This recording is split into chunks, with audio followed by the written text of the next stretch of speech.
Good morning, everyone. My name is Fergina, a student from the Faculty of Social Sciences and Humanities, Bunda University. Let's get to the topic, War of Poverty, the irony of the poverty of the Silverman. Decreased income, job losses, and work stoppages during the pandemic are especially damaging to poor households.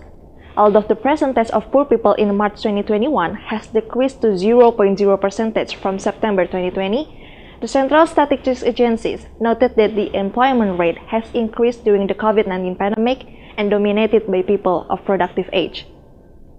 The phenomenon of superhuman street can be seen at crossroads and other crowded places. They make a living in that place to survive or to support their families. The Silverman phenomenon is estimated to have existed since 2020 and is often found in a number of big cities in Indonesia. The superhumans range from the small children to adults, both males and females. The superhuman phenomenon is not a mere fact. It is the result of serious causes that accompany them. The most important thing is, of course, the urgent economic needs. There are like humans who will drown if they not immediately reach for the buoy. They can die instantly too. Some are beaten by security officers, children are exfoliated, they sleep and live on the streets. The superhuman portrait is a stark picture of our problem in this region, urban poverty that urgently needs a solution. The portrait of the Silverman in the city as a result of structural cultural poverty must certainly be changed. And of course, the effort to change it doesn't stop at controlling the Satpol PP in all corners traffic lights and guidance from the social service. In the realm of policy, the government is obligated to develop a policy of economic quality. The logic of economic growth should not forget the effort to make an equitable economic distribution, especially for the lower middle class people. Eradicating street children and poverty is an effort to empower the community, especially in the context of building the economic creativity of the community in seeking income and livelihood. Finally, the phenomenon of superhuman street children cannot only be seen from a narrow perspective. It must be viewed from many sides, from a multi-aspect perspective, and observed from a multi-factor analysis.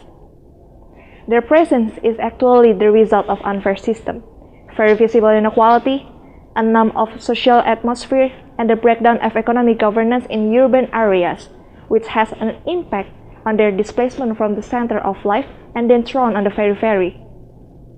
Concerning number 1 and 8 in SDGs, which are to end poverty in all its forms everywhere, decent work and economic growth, the handling of the Silverman problem is not enough just through rates and coaching. Social empowerment in superhumans cannot just be done. Unclear coaching will make them return to the streets and will continue to repeat so that the problem can never be solved.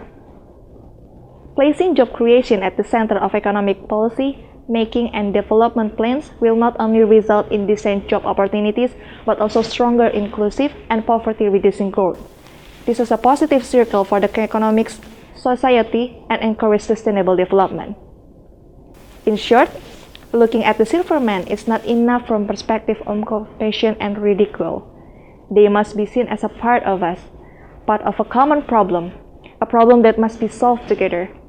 The work of reducing poverty and social inequality is the collective work of all parties, intellectuals, government, legislators, representatives of the people, and society in general. In conclusion, I hope that all parties will take a closer look at this issue, to look at this problem more deeply in effort to save children from being exploited by irresponsible people, achieve the SDGs goals so that no one left behind for a better Indonesia. Thank you.